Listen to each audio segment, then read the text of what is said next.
నెల రోజులుగా అగ్రరాజ్యమైన అమెరికాతో ఇరాన్ హోరాహోరీగా పోరాడుతోంది. ఫిబ్రవరి 28న యుద్ధం ప్రారంభమైన సంగతి తెలిసిందే. యుద్ధం ప్రారంభమైన తొలి రోజుల్లో ఇరాన్ను అమెరికా చాలా తేలిగ్గా తీసుకుంది. కొన్ని రోజుల్లోనే ఇరాన్ తోకముడుస్తుందని అమెరికా అధ్యక్షుడు ట్రంప్ భావించారు. అంతేకాదు, ప్రపంచ పటం నుంచి ఇరాన్ అనే దేశమే కనుమరుగవుతుందని ఆయన లెక్కలు వేసుకున్నారు. అయితే అలా జరగలేదు. కొత్త కొత్త వ్యూహాలతో ఇరాన్ యుద్ధరంగంలో పోరాడుతోంది. తాజాగా అమెరికాకు చెందిన అవాక్స్ విమానాన్ని ధ్వంసం చేశాయి ఇరాన్ బలగాలు. అవాక్స్ విమానాన్ని E-3 సెంట్రీ విమానమని కూడా అంటారు. అవాక్స్ విమానం మౌలికంగా ఒక నిఘా విమానం. యుద్ధరంగంలో భద్రతా దళాలకు అవాక్స్ విమానం ఎంతగానో ఉపయోగపడుతోంది. సౌదీ అరేబియాలోని ప్రిన్స్ సుల్తాన్ ఎయిర్ బేస్లో అవాక్స్ విమానాన్ని ఇరాన్ ధ్వంసం చేసింది. దీంతో అమెరికా సైనిక దళాలకు ఫ్యూజ్లెగిరిపోయాయి. యుద్ధరంగంలో అవాక్స్ విమానానికి ఒక ప్రత్యేకత ఉంది.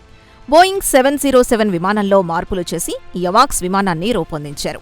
అంతిమంగా గగనతలంలో ఒక కమాండ్ సెంటర్ లాగా అవాక్స్ విమానాన్ని తయారు చేశారు. ఇది శత్రుదేశాల డ్రోన్లు, క్షిపణులు, యుద్ధ విమానాలు, ట్యాంకర్ల కదలికల్ని అప్పటికప్పుడు పసిగడుతుంది. అంతేకాదు, సదరు డ్రోన్లు, క్షిపణుల్ని అప్పటికప్పుడు కూల్చేస్తుంది.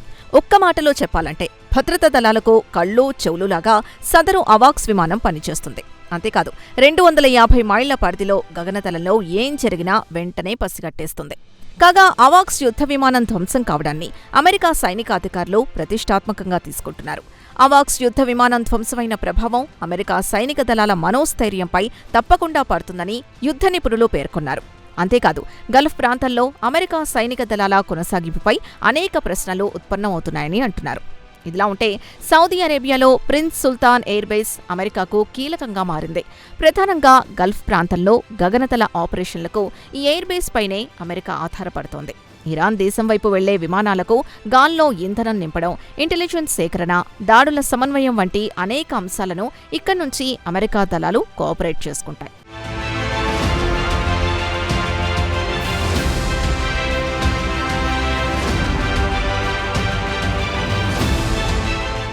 ఈ మొత్తం ఎపిసోడ్లో E-3 సెంట్రీ విమానం కీలకంగా మారింది. కాగా యుద్ధం ప్రారంభమైన తర్వాత ఇరాన్ కూడా ధీటుగా బదులిస్తోంది. అమెరికా స్థావరాలే లక్ష్యంగా ఇరాన్ చేసిన దాడుల ఫలితంగా ఇప్పటివరకు దాదాపు 400 మంది సైనికులు గాయపడినట్లు అమెరికా సెంట్రల్ కమాండ్ వెల్లడించింది. ఇదిలా ఉంటే అమెరికా దళాలపై ఇటీవల ఇరాన్ దాడులు తీవ్రతరం చేసింది. దీంతో ఇరాన్ దాడుల్ని ఎదుర్కోవడం అమెరికాకు సాధ్యం కావడం లేదు. ఫలితంగా అమెరికా తాజాగా 3500 మంది మెరైన్లను పశ్చిమాసియా వైపు మళ్లించింది. దీంతో ఇక్కడి నుంచి అమెరికా భూతల దాడులు ఎలా ప్రారంభిస్తుందనేది $1 మిలియన్ ప్రశ్నగా మారింది.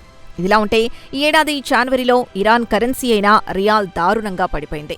ఇరాన్ చరిత్రలో రియాల్ ఈ స్థాయిలో పడిపోవడం ఇదే తొలిసారి. దీంతో ఇరాన్ ఆర్థికంగా పతనమైంది. సామాన్యులు బతకలేని పరిస్థితులు నెలకొన్నాయి. దీన్ని ఎవరూ కాదనలేరు. ఈ నేపథ్యంలో ఇరాన్ ప్రజలు వీధుల్లోకొచ్చారు.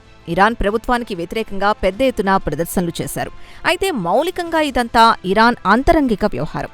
అయితే తగుదునమ్మా అంటూ అమెరికా సీన్లోకి ఎంట్రీ ఇచ్చింది. ఇరాన్ ఆందోళనకారులకు మద్దతు పలికింది.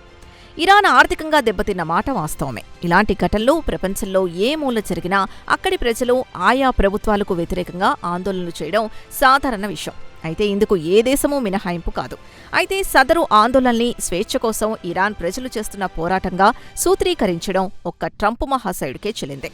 దీంతో ఇరాన్ సర్కారుకు వ్యతిరేకంగా ఆందోళనలు చేస్తున్న వారికి తమ సంపూర్ణ మద్దతుంటుందంటూ వారిని డొనాల్డ్ ట్రంప్ ఎగదోశారు. ఒక సార్వభౌమాధికార దేశం అంతరంగిక వ్యవహారాల్లో జోక్యం చేసుకోవడానికి ఇంతకంటే మరో ఉదాహరణ అక్కర్లేదు.